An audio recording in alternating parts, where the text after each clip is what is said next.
What's up guys, it's your favorite Kiwi coach, and if you can give me 6 months of your time, I'll give you the best golf swing of your life.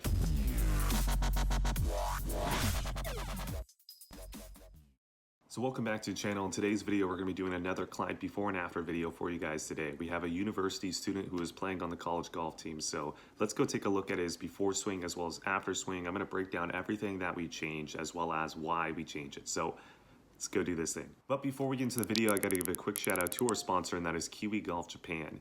If you're looking to take a lesson from myself, but the locations are not near you, or you're just too busy and you can't take a lesson from me, well then the membership site is going to be the service for you. You can check it out. There'll be 150 videos of golf instruction. You can learn in a virtual setting and then take what you learn and take it out to the driving range and the course.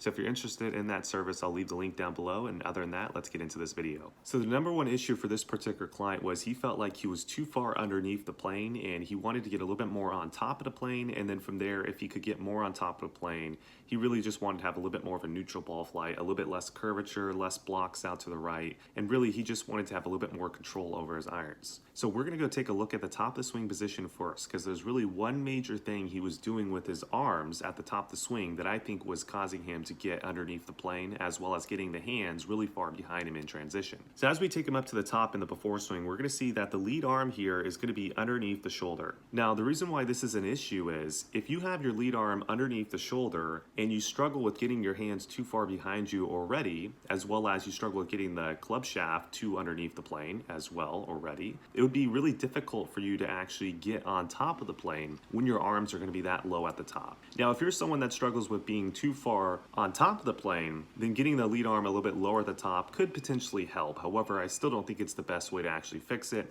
but it's not going to hurt you as much as this player who is struggling with underneath the plane. So that was going to be one of the first things we fixed. So if we go take a look at the after swing and go take a look at the top of swing position, let me stop him right here. We're going to see that the lead arm is now on top of the shoulder, right? So it's basically mirroring the shoulder right here. And this would be a lot better for someone who struggles with underneath the plane, right? And getting those hands too far behind them. Get the arms a little bit more in front of you at the top of the swing. It'll be a little bit more difficult to kind of loop them behind you as much, especially if you're focusing on trying to fix the transition as well. So from here, let's go take a look at the after swing. And to do this, I want to go draw an angle right here and just kind of look at what the hand path was doing right here. So as he started to come down to position 5, let's take a look at what the hand path is doing. It pretty much moved 0 degrees out towards the golf ball, right? So it already started from a place that was pretty far behind him at the top, right? The arm was pretty low there. And then also the hands just dropped kind of vertically down. Now I know for some of you guys out there who struggle with the hand path way out in front of you, this would probably be a good image and a good feeling for you to have. But for a player who's struggling with underneath the plane and wants to get more on top of the plane, this would be something that we absolutely need to fix. So let's go take a look at the after swing and show you the new angle that this player was able to create,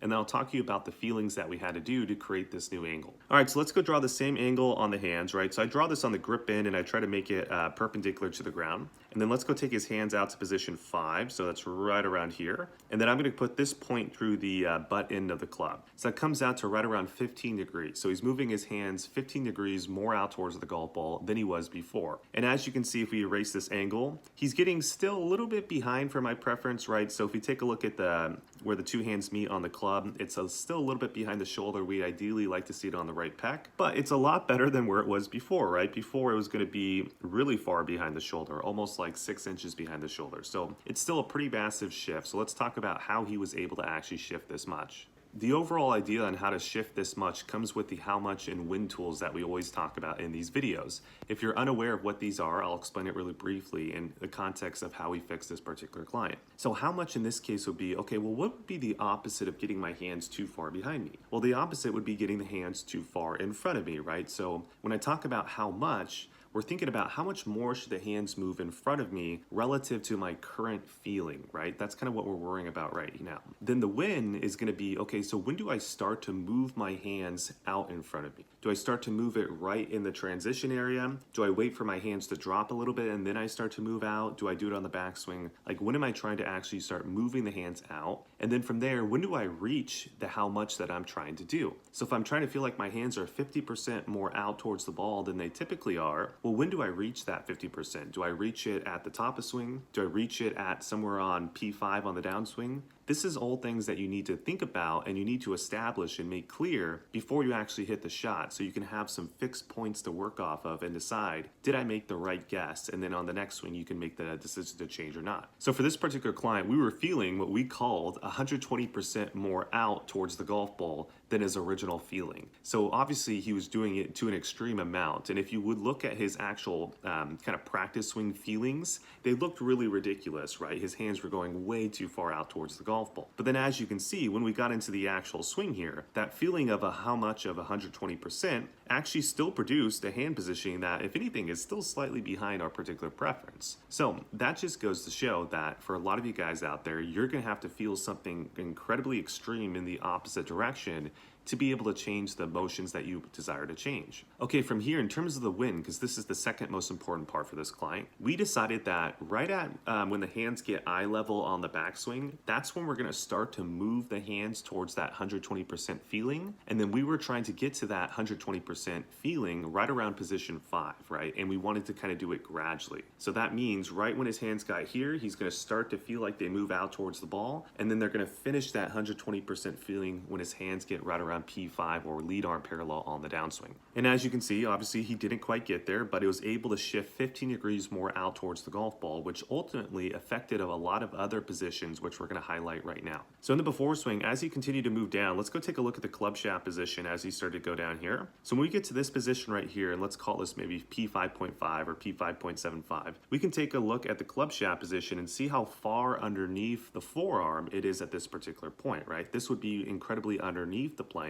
And when he came into the lesson, his original statement was he was too far underneath the plane, and he was absolutely correct. And this would be the checkpoint for you guys at home if you're wondering if you are too far underneath the plane. As we take a look at the after swing over here, now we can see at the same position here, the club shaft is now on the forearm, which again is going to be our preference for a neutral model. If you wanted to be a little bit more of a fade, you maybe want to get the club shaft a little bit more towards the middle of the bicep, would be more so of a fade. But this player with this extreme feeling of 120% with the hand path and steeping the club was able to get this into more so of a neutral model right here, which is really good. So that's it for you guys on YouTube. I hope you guys enjoyed the video. Let me do a quick summary for you guys to wrap up the whole video. So first and foremost, if you're struggling with underneath the plane, the top of swing position should be one of the first places that you take a look at. And if your lead arm is below the shoulder, like this particular client, you would absolutely want to fix that. So try to get that lead arm at least on the shoulder line, or if anything, maybe slightly above it. That's really going to help the downswing motion. From there, whenever you're changing anything in your golf swing, you got to use the how much and when system, because if you don't use it, trust me, you're not going to be able to change your swing. So to wrap up on the how much, you want to make sure that it's the opposite motion of what you're currently doing. So if you're looping your hands behind you, then you want to be feeling like you're looping your hands in front of you, right? That would be the opposite. And then from there, make sure to put a percentage to it or put some type of number to it to where you'll have a fixed point to work off of for the future. And then with the when, you got to make sure to establish when you're actually going to start doing that opposite motion.